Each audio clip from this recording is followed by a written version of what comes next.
Hi everyone, I'm Martin Heyman, and today I'm going to talk to you about one of the quickest wins in SEO, and that is internal linking. Now, just a very quick slide about me. I'm the founder of WildSprout, which is an online marketing agency for e-commerce businesses, and Next Level E-commerce, which is e-commerce marketing events and also a free e-commerce newsletter. I'm also the co-founder of Twilu, which is an internal linking tool, and also Rank Caddy, which is an affordable rank tracker with added insights and tools. Now, we've got a lot to get through, so I don't want to spend too long on this part. I think everyone knows how important internal linking is, but before I get to the hows and the tips and examples, let's just briefly talk about the why. Now, internal links, they give context to users and search engines, and they do this through anchor text, relevance, and where they're linked from. They can also help UX and conversion rates, which is something that's often overlooked. They can affect how often pages get crawled.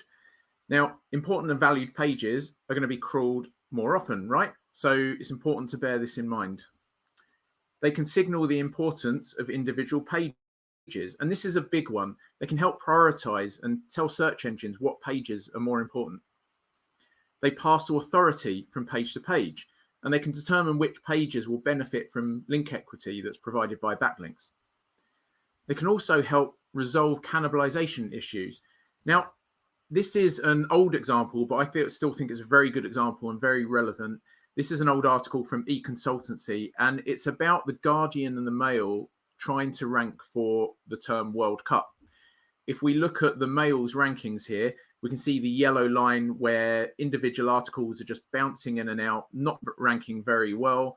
And the pink line there is their World Cup hub page, which I think barely scrapes past page 4. When you look at how their site was optimized back then, they didn't have any breadcrumbs. They weren't linking back up contextually to the hub pages. So in terms of hierarchy and structure, it was a complete mess. In contrast to that, if you look at The Guardian, they were always linking up contextually to their World Cup hub page. And it showed in the rankings as well. They were consistently on page 1 and often ranking around position 4. And this was an example from a client of mine last year where they were going after a very big and important term for them with huge search volume, but they were having massive cannibalization issues. Now, there were other factors here when resolving this, like external links and some content tweaks, things like that. But there was a very, very big focus on internal links. And this graph just shows that if you can resolve those cannibalization issues, you can see great impact from that. Now, these are some of the things that we're going to look at today, starting with issues and crawl depth, going the way around to passing power and the good stuff, looking for new internal link opportunities. So let's start with issues. Broken internal links. Now, a surefire way to lower the perceived quality of your site is to send search engines to loads of broken links. So make sure you find and fix these. You can do this with crawlers like Sitebulb, Screaming Frog, and you can also do this with Twilu. Internal redirects. With these, users and search engines, they arrive at the right page, yes. But is it optimal? No. And it's really easy to fix, so there should never really be a reason to have loads of these. Internal links should ideally always point directly to the end destination. Again, you can find these with Sitebulb, Screaming Frog, and Twilu. Orphan pages, another common issue. And these are pages that are live, but they're not linked to anywhere on the site. And the most common reason for this is when they're in the XML sitemap, but they're not linked to on the site. So should they have internal links to them on the site, or should they just be removed from the XML sitemap? So this is something else to check. I like using Sitebulb for this. I think they visualize it really well. This was an extreme example. However, hopefully you'll never see one this bad with almost 150,000 orphan pages. Crawl depth. You may have heard of the rule of 3 clicks. If you haven't, it's basically the theory that all of your pages should be crawlable within 3 clicks from the homepage. There are going to be exceptions and reasons for pages being deeper than that, but as a general rule, it's a good idea to keep important pages within 3 clicks. Again, you can check crawl depth with the likes of Sitebulb, Screaming Frog, and also Twilu. Anchor text. This is obviously a really important element, And there are often different views about anchor text as well. Some say keep it consistent. Some say always vary your anchor text. I've actually seen both those methods work well. I like to go mostly for consistency and then add in some variations, especially when they're based on opportunities and low-hanging fruit, which I'll cover more of later. Again, you can check these with the likes of Sightbulb, Screaming Frog, and Twiloo. And something else to think about when placing anchors is the first click rule.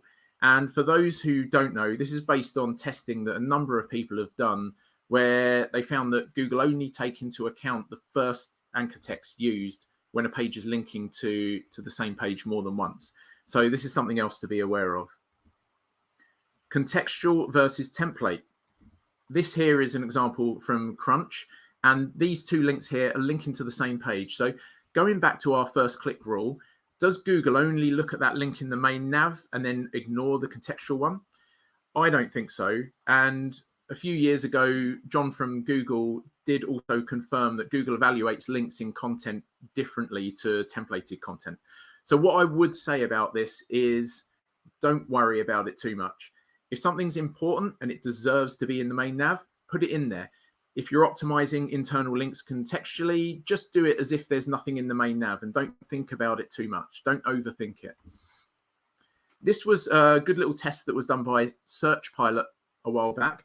And they ran an internal linking test where they were linking to lower level categories, and they wanted to see not only the impact on the pages being linked to, but also the ones being linked from.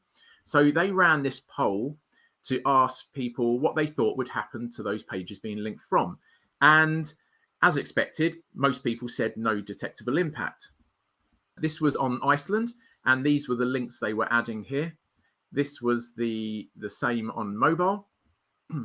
And why I wanted to bring this up in this section is they were also already in the main nav, which I think is really important to this. And this was a result they saw. They saw a 25% uplift across both those levels that they were working on. But what's really interesting is that it wasn't just the subcategories that were contributing to that uplift. It was also the linking pages. Outlinks. I don't think there's any hard and fast rule or set limits on how much you should link out from a page or can link out from a page. But what I would say is just make it natural for users and make it useful.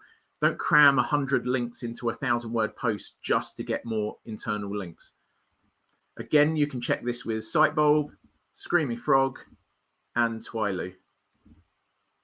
Anomalies. Shout out to Kevin Indig for this. I think he's spoken about this before. I think he refers to this as outliers, but it's basically unusual or perhaps unoptimal use of incoming and outgoing links. So for example, pages with high incoming but low outgoing links, or low incoming and high outgoing.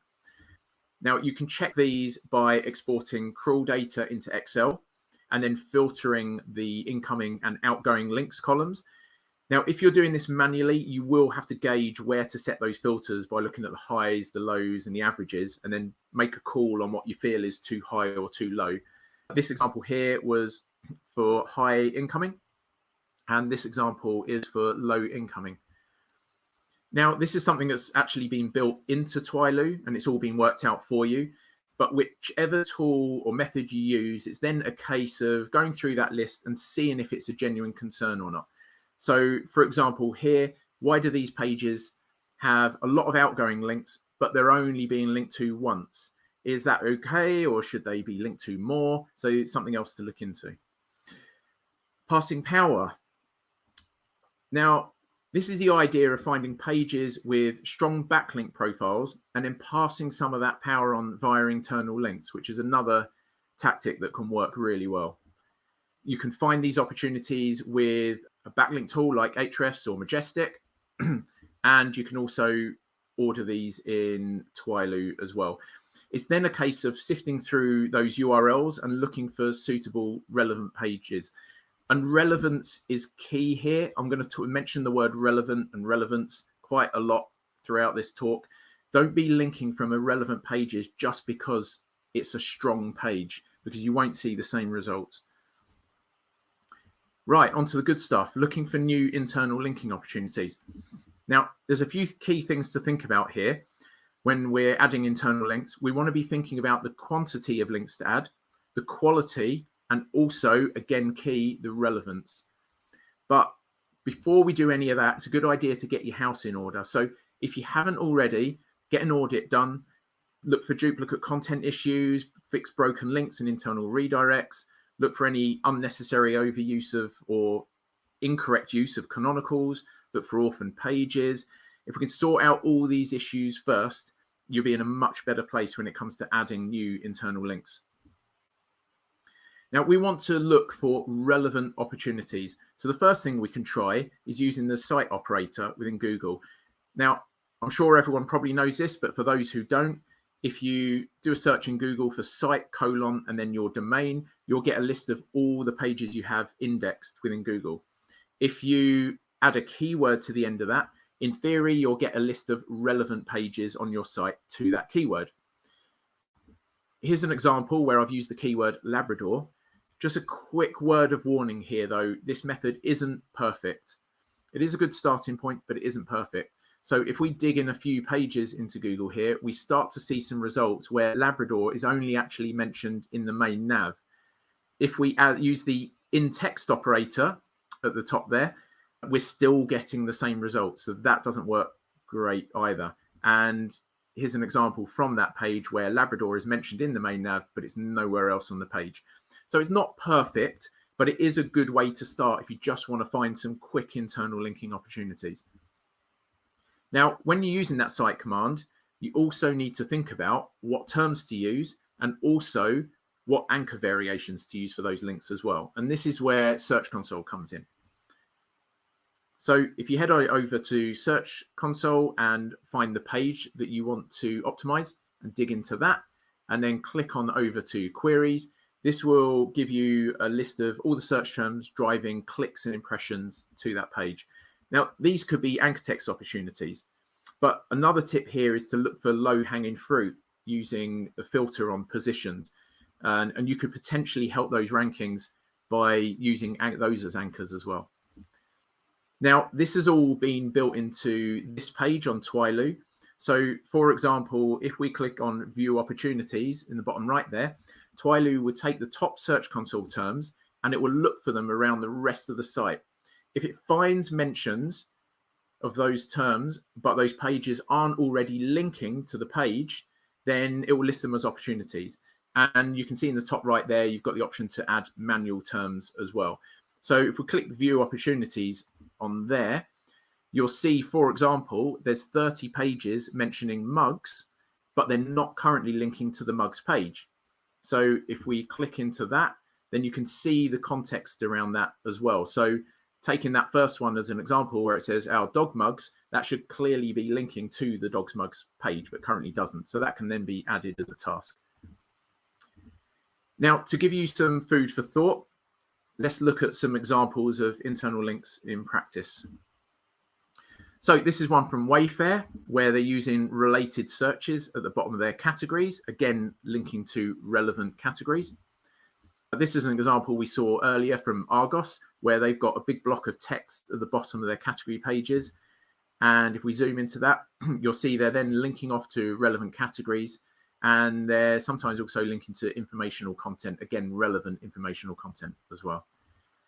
You'll see quite a lot of e-commerce sites doing things like this, where they're linking down to subcategories, and then they're linking up from those subcategories back up to the main category or hub page, but also cross-linking to other related subcategories as well. And here's another example of a similar site doing pretty much the same thing. Here's good old Amazon using the sidebar to link off to relevant departments. And then we have some examples from some news publications. So here's one from the BBC where you can see they're linking off to the relevant team here, but also cross-linking to relevant articles. Here's one about Messi where they're using bulleted internal links in this case to link off to other related articles about this transfer. And I thought ESPN was a good example to show you as well, because they kind of got it down when it comes to relevance. So they're linking off to teams here in the main nav, and then they're linking off to related articles, some top topics here, and then some top headlines. And if we dig into one of those teams, you'll see, again, they're linking off to related articles. They're linking to teams within the same league, and they're also linking off to match reports. And then if we dig into one of those match reports, you see, again, linking off to relevant teams within the same league, linking to teams related to this match report, and linking to relevant players as well.